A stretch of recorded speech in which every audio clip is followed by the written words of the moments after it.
Hey guys, so it's just a super quick video today, seeing so yesterday's video was so long. And in this video I'm just going to be showing you how you can make templates for your plushies, or more specifically how you can upload those templates onto the internet so that other people can see them. And I get asked this question a lot, and generally I tell people just to scan the template in.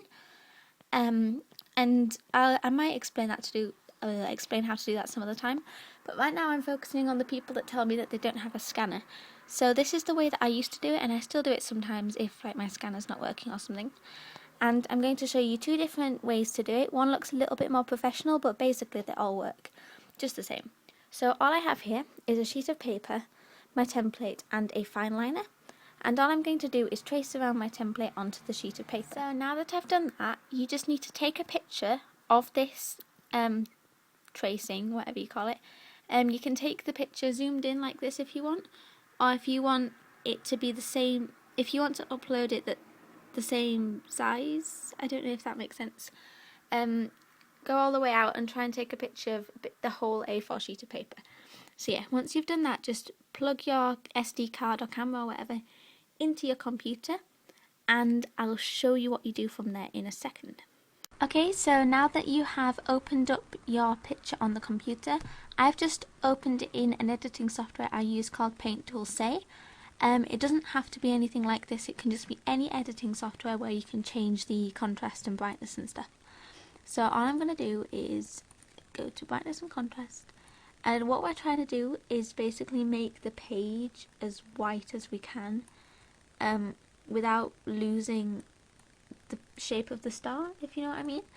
And that just makes it so that when people print it out, they're not wasting loads of ink by printing out, like, you know what I mean, loads of grey page.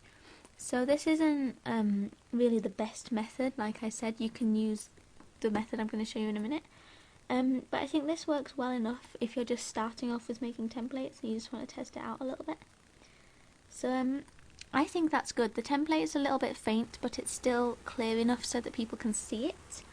So now all you need to do is save this file and upload it onto your blog or website. Okay, so that was the first method. And now the second method I feel looks a little bit more professional, and this is how I normally do my templates. But the downside to this is that you need an editing software that has, first of all, layers, and secondly, some sort of vector tools. So you're just going to do almost the same thing. You want to take a coloured sheet of paper this time, just because it shows up better with the contrast. And just take a picture of your template on top of the paper. So now again, I've just opened it up in the same editing software as before. And this is called Say. If you Google it, you can probably find like a free trial of it if you want to download it. But all I'm going to do, you just need an editing software that has layers, and also preferably some sort of vector tools. So you can see here I'm opening up a vector layer. I'm just going to go on curve and change this to 10.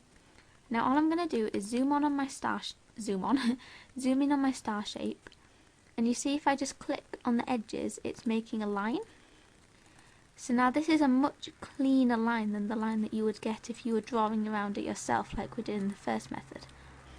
And it also has advantages because you can actually move the points around once you've done. Just bear with me while I do this.